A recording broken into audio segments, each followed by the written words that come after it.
addictions therapist. I'm also a recovering addict. I'm a parent, and I do a lot of work now in the field of recovery and looking at addiction, looking at mental health, and most importantly, looking at early intervention and what is the one thing that we could really home in on that would be the best preventative measure. And I think that that falls into those two little words, self-esteem. But self-esteem is a very well-known phrase, but what actually is it? And I think that in its kind of core, self-esteem is how I feel about myself and therefore how I treat myself, therefore how I behave. When I say to people I'm a recovering addict, they say things like, what were you addicted to? And I kind of yawn. It's not about what I'm addicted to or was addicted to. This is about why would I use something outside of myself in an attempt to fix how I feel to the detriment of myself. So my first message to you really is that addiction isn't the drug of choice, of which I believe there are probably 15 or 16 regular manifestations of addiction.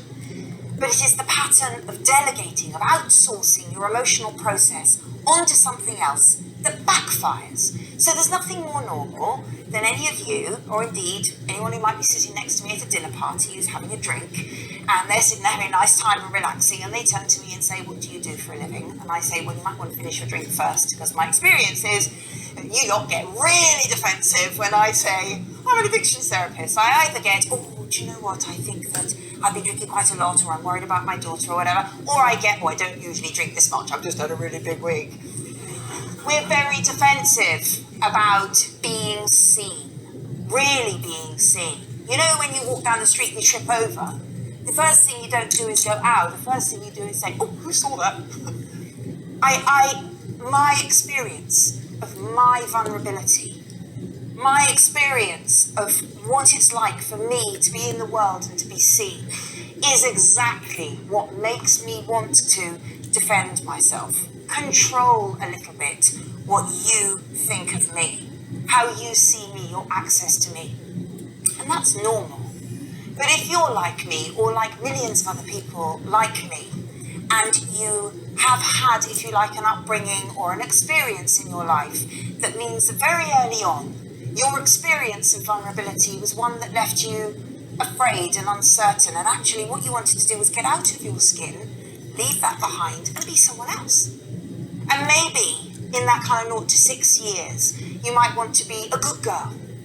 Let's just say that in the environment where there is a family and there is somebody of high need, it's nobody's fault, but there's somebody who has high need in that family. They're depressed, or they're anxious, or they're angry, or they're unhappy, or they're ill in some way. Let's say the child has a sibling who is high maintenance, and they see all the family resources looking after this child, all of them worrying about this child. And the sibling will say, you know what? I don't want to ask anything of the family system. I'll give to it. I'll be a good girl. So when mum needs help, I'll say, I'll lay the table.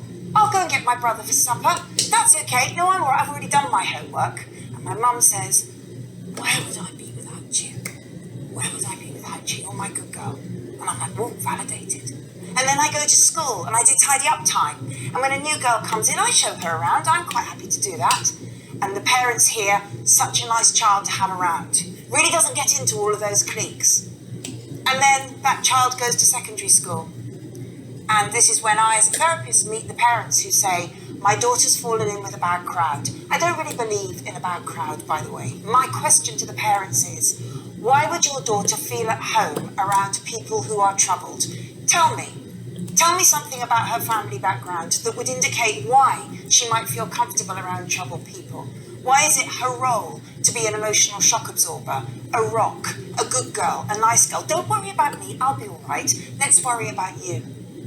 And I bet your bottom dollar that later on she will fall in love with someone who is high maintenance. She will translate those feelings about who she is and how she feels about herself as love. Her eyes will meet across the bar against someone, and of course this person is going to be high maintenance, and they will demand that she stays in that role of caretaker, that she stays in that role of giving. Don't worry about me, let's worry about you.